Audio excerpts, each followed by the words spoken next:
CJ, he basically automated review collection. So what he did is when a phone call comes in, he's got a tow truck company, and he knows that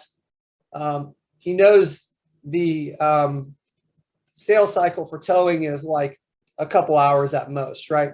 So what he did is he said, hey, when a new phone call comes in, if the phone call is greater than or equal to 120 seconds, I want to request, I'm going to like put them into a sequence. And probably what I would do is I would also mark this as a first time caller is equal to first time. Because if this person calls back a few times, we don't want to be sending out a second and third. If they have a 120-second conversation, we don't want to be sending out multiple review requests to the same person.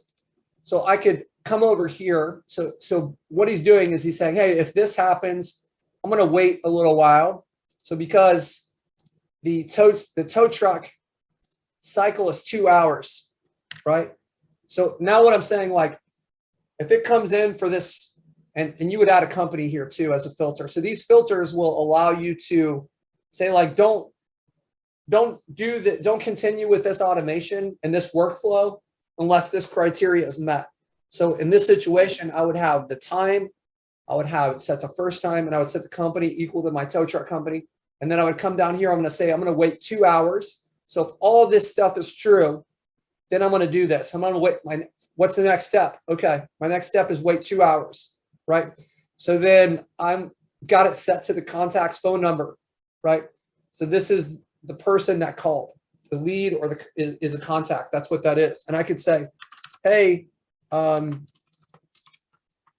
we appreciate the chance to help you today. We would love to hear about your experience. If you have a minute, can you share your thoughts on how we did? If you don't mind including a little description about the service and where you were, that would be very useful for us. So now I've got an automated review collection based on, I've got an automated review collection that's happening based on the phone call timing. And I'm educating the person right away on what I want them to include in the review, right? So what I need to do is I need to include a link to my funnel. And if I click on this link options with this text message, then I can include that link. So you can see right here, this isn't the actual link. It's going to be added on to the end of it. One of the things that you might want to check, maybe not, I don't know, is the time that this text message is sent, right? So if this person calls at, maybe they call at 10 o'clock at night, they get picked up at 10:45, they go home, they're in bed at 11:30, 2 hours hits, now it's midnight, this text message rolls in. It's kind of rude to be texting someone you don't know at midnight. So if you uncheck this, then you can just say, hey, I only want my text messages to be sent during this time period. So it's every day between 8 a.m. and then maybe it's like 6 p.m. or something, right? And if it's a stranger, maybe we'll want that to be 9 a.m. instead of 8. So now if this is outside of this window, it's going to send a text message when this window occurs again. So let's say the tow happened at 10 o'clock at night. This thing's going through. It's like, okay, this qualifies. I'm going to wait 2 hours. It's time to send the text message. Oh, wait a minute.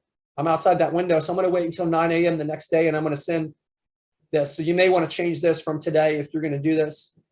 You can make this like more personalized to towing, right? So you've got an automated strategy, and this is what CJ did. And he just posted that. He just set this up, I think, a few days ago. He's already had, I don't know if it was one or multiple positive reviews that have come in. So this is built into the system, and these reviews help you rank. And if you can another step that you could do that would be really powerful is you could have your clients, you can give your clients access to the system. and you have the ability to set up fields, right? If we go over here, we can set up a field for them, and maybe the field is job closed. And you could set up the same thing. Like if this phone call comes in and it's this length of time, maybe I'm going to wait like this time. I'm going to wait like maybe this is for fencing, right? So the sales cycle is a lot longer. It's 5 days now. So all this comes in, instead of sending it to the contact this time, I'm going to send it to the associated client for the company. And I'm going to say something like, hey, and I can make this personalized pretty easy. I could say, I'll pull over the client's first name. So it's going to substitute that in. So his name's, it's like Tom's Fencing. So it's going to say, hey, Tom, were you able to close this job? If so, can you update the status to job completed? And I can make a field associated with this company called job completed, right? And I could, instead of sending this link, this time I'm going to send a link.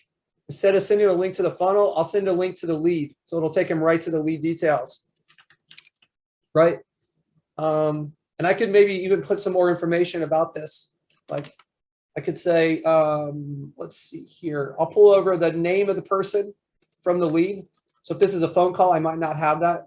I'll pull over the email address. If this is a phone call, so if these are not there, they'll just be left blank, right?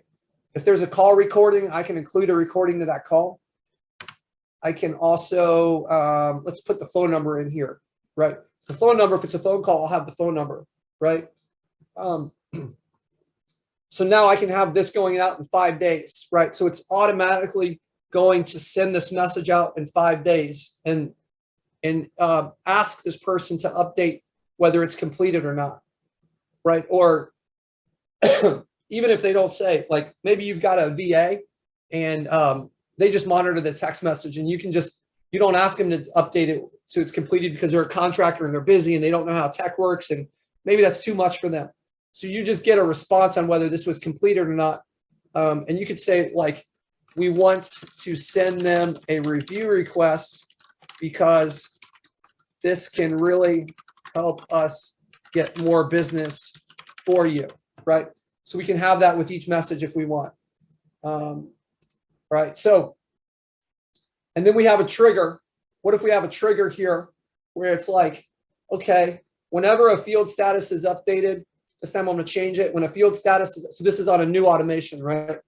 Whenever the field status is updated and the job status is set to, I guess I didn't set this up as a drop down within our forms, but if this is a drop down, I would select it as completed. And I could say, if it's updated as completed, then put them into the review sequence. So there's another way to automate the review collection, right? So using these methods and kind of pairing this stuff and getting those reviews in an automated sequence is part of what can help you move these things. All this stuff kind of ties together, guys, right? So we have these automations. If you guys take advantage of them, they can be brilliant, as CJ is finding out, for helping you collect these reviews for your business. And if you educate your clients and you kind of build in some of these steps to kind of like prompt the person for the type of details to include in the review, I think you're going to see some really good results.